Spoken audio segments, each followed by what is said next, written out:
예수님은 누가복음 9장에서 12제자들을 따로 뽑으시고 파송하셨습니다. 그리고 그 다음 장인 10장에서 따로 70인을 세우시고 그들을 각 동네와 각 지역에 보내셨습니다.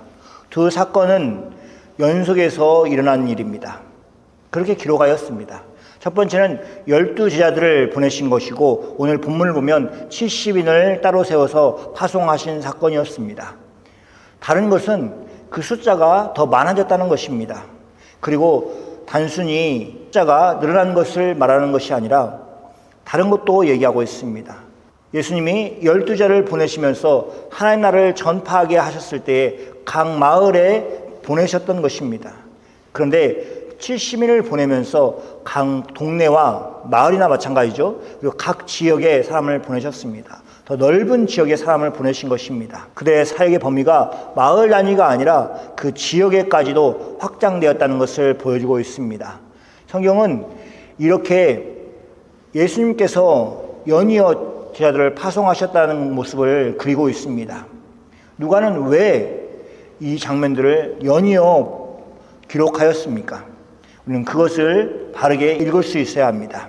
예수님은 12제자들처럼 한정시키지 않으시고 더 많은 사람들을 하나님 나라에 일하기 위해서 이 땅에 보내셨다는 것을 기록하고 있습니다. 오늘날에도 예수님은 영적으로 우리와 함께 하십니다.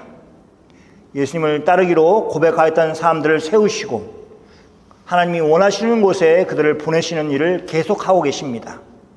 이것은 단순히 선교사들만을 이야기하는 것이 아닙니다. 예수님은 그리스도를 믿고 구주로 여기고 그리고 따르는 모든 그리스도인들에게 하나님 나라를 위해서 부름을 받은 사람이라고 말씀하셨습니다. 예수님은 우리들 각자의 자리에 보내시면서 하나님 나라를 선포하고 그 일을 잘 감당하도록 그렇게 하십니다. 예수님은 우리에게 하나님의 나라의 일꾼으로 살라고 말씀하십니다. 첫 번째, 하나님의 부르심에 순종하십시오. 예수님께서 따로 70인을 세우신 것은 그들 역시 예수님의 제자들이기 때문입니다.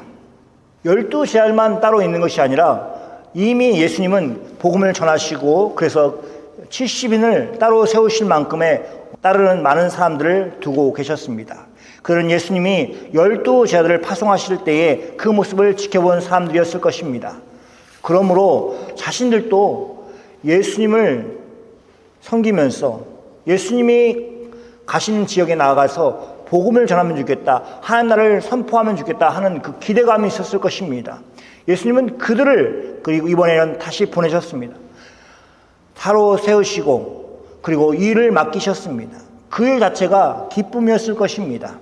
12제자들과 같은 사명을 맡기고 각 지역에서 보내셔서 그렇게 70인을 보내신 것입니다. 예수님의 부르심을 받은 모든 사람들이 기쁨으로 순종하였을 것입니다. 70인도 마찬가지입니다. 이 내용은 예수님께서 하나님 나라를 더욱 확장하는 모습을 그리고 있습니다. 동시에 하나님 나라를 세워가는 데에 더 많은 사람들이 하나님과 함께 동역을 하고 있음을 보여주고 있습니다. 그리고 그 과정에서 반드시 따라야 하는 것이 있습니다. 그것은 따르는 자가 순종하는 것입니다. 순종을 제외한 하나님 나라의 일은 있을 수 없습니다. 순종은 하나님의 뜻을 이루어가는 길이고 방법이기 때문에 그렇습니다. 예수님께서 하나님 아버지께 순종하신 것처럼 예수님의 제자들은 예수님께 순종한 것처럼 그렇게 하나님의 일을 이루어가는 것입니다. 예수님께서 70인을 보내셔서 가장 먼저 말씀하신 것이 무엇입니까? 2절 말씀을 보면 이렇습니다. 추수할 것이 많되 일꾼이 적으니 그러므로 추수하는 주인에게 청하여 추수할 일꾼을 보내소서 하라 하는 것입니다. 추수할 것이 많았습니다. 일꾼이 적었습니다. 그리고 일꾼을 더 보내달라고 그렇게 주인에게 요청하는 상황이 되었습니다. 이런 상황을 알고 있는 사람이라면 따로 세움을 받은 사람들은 절대 아니란 태도를 가지고 일할 수가 없습니다. 대충 일하면서 시간이 지나면 끝나겠지 하는 그런 태도를 가지고 사명을 감당할 수가 없었습니다. 그들에게 요구되는 것은 분명한 태도였습니다. 주인의 말을 순종하는 것이었습니다. 일꾼이 가져야 될 가장 중요한 자세가 주인에게 순종하는 것입니다. 자기 마음대로 일하고 자신이 원하는 때, 원하는 장소에서 일하려고 하면은 일꾼이 아닙니다.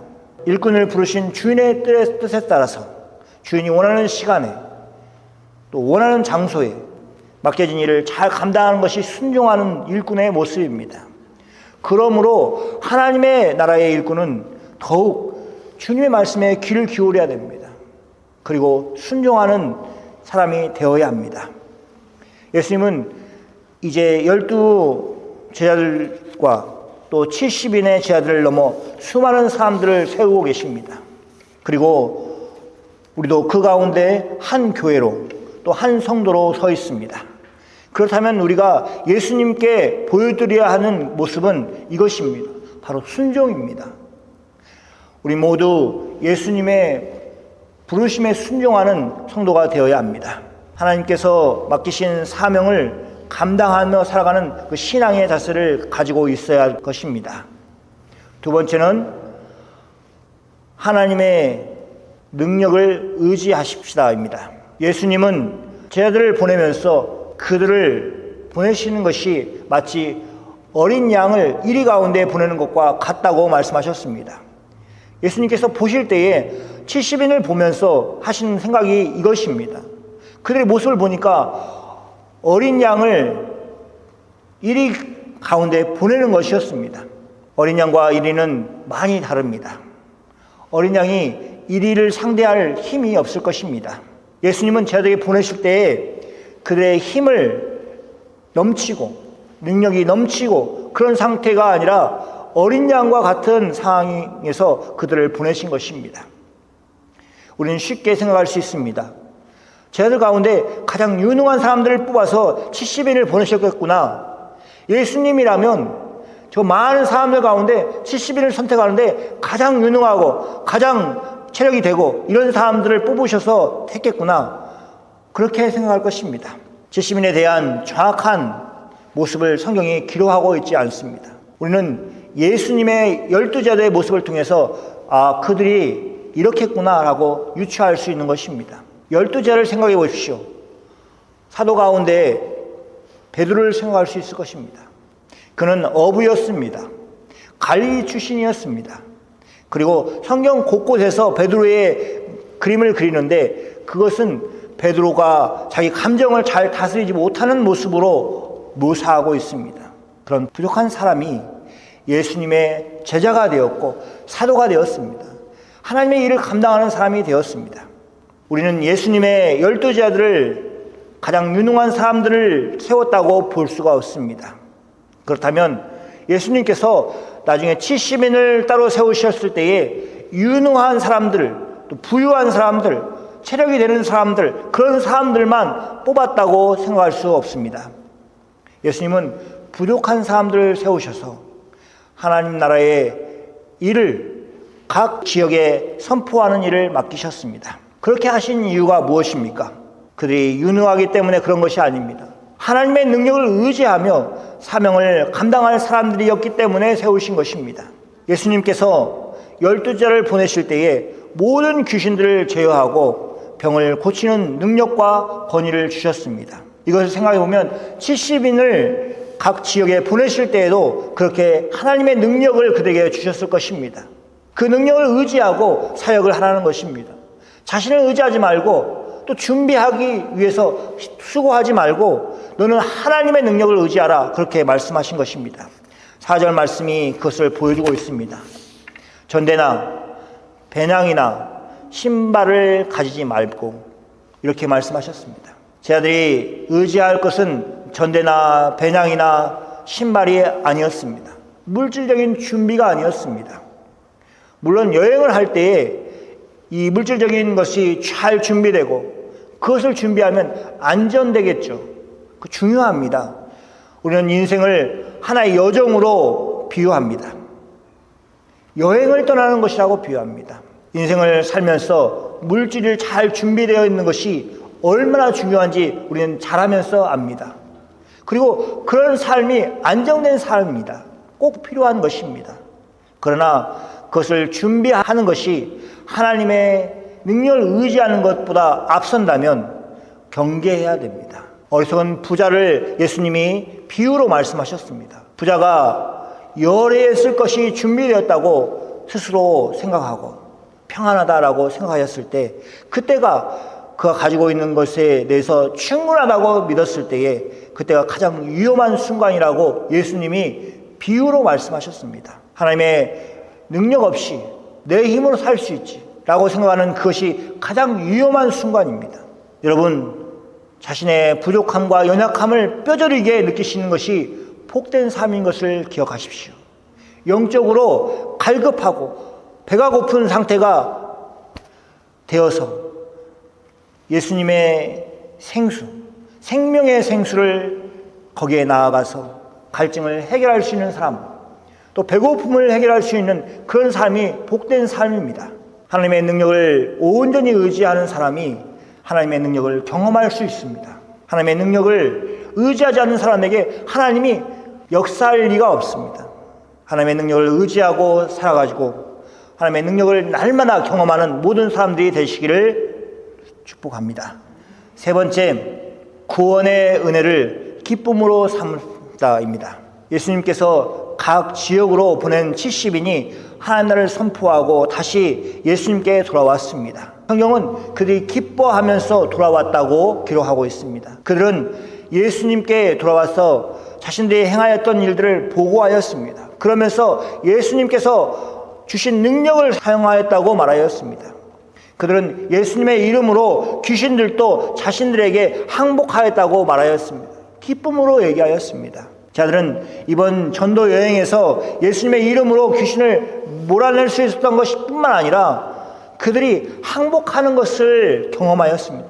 귀신이 그냥 무서워서 도망을 친 게 아니라 항복을 시킬 만큼의 능력이었습니다. 그리고 그 결과를 보면서 제자들은 기쁨으로 예수님께 돌아와서 그 사실을 얘기하였습니다. 예수님은 제자들의 관심을 다른 곳에 향할 수 있도록 그렇게 만드셨습니다. 제자들이 예수님의 이름으로 귀신들을 항복시켰다고 하는 승리의 그 경험이 있는 것으로 인해서 기뻐하는 그들을 향해서 예수님은 다른 것, 더 기뻐할 것에 대해서 소개를 하였습니다. 20절 말씀입니다. 귀신들이 너희에게 항복한 것을 기뻐하지 말고 너희 이름이 하늘에 기록된 것을 기뻐하라. 진정으로 기뻐해야 될 것은 귀신이 항복한 것이 아니라 그들의 이름이 하늘에 기록되었다는 사실을 인해서 기뻐하라는 것입니다. 예수님의 제자들은 당시 유대인들이었습니다. 구약 성경을 잘 알았을 것입니다. 그리고 하늘에 이름이 기록되었다는 것이 무슨 의미인지를 잘 알았을 것입니다. 그것은 하나님께 속한 사람이 되었다는 것을 말하는 것입니다. 예수님을 믿고 구원을 받으면서 하나님의 사람이 되었다는 것을 깨닫게 되었습니다. 그리고 귀신을 항복시키는 자신의 경험보다 그것이 더 중요하고 기뻐할 만한 일이라고 얘기하였습니다. 우리는 때때로 예수 그리스도로부터 받은 구원을 소중함을 그것을 잊어버릴 때가 있습니다. 우리가 값없이 받은 구원은 전능하신 하나님께서 그의 독생하신 아들 예수 그리스도를 십자가에 내어주시는 희생을 통해서 이루어진 구원입니다. 많은 학자들과 믿음의 사람들은 우리가 그 핏값을 치를 수 없을 만큼 비싸기 때문에 하나님께서 오히려 은혜로 우리에게 값없이 주셨다고 말하는 것입니다. 그 누군가 돈으로 치르려고 하면은 아무도 치를 사람이 없기 때문에 하나님이 그렇게 값없이 모든 사람에게 주신 것입니다. 그러므로 우리는 그 은혜를 믿음으로 받아들여야 됩니다. 날마다 구원의 기쁨 가운데 살아갈 필요가 있습니다. 예수님께서 기뻐하며 돌아온 제자들에게 그들이 바라볼 것은 참 기뻐할 것은 이것이라고 가르친 것을 기억하시길 소망합니다. 우리도 이 세상의 헛된 것들을 기뻐하며 살아가는 것을 놓아야 됩니다. 버려야 됩니다. 그래서 우리의 손이 참된 기쁨을 하늘에 이름 있는 것을 기뻐하는 그 기쁨으로 채워져야 됩니다. 예수님은 우리 모두를 하나님의 일로 부르셨습니다. 그리고 그 일을 잘 감당하기 위해서 순종이 우리에게 필요한 것을 가르치고 있습니다. 하나님의 일을 잘 감당하기 위해서 힘을 키우는 것이 문제가 아니라 하나님의 능력을 의지하는 것을 먼저 배우라고 말씀하고 계십니다.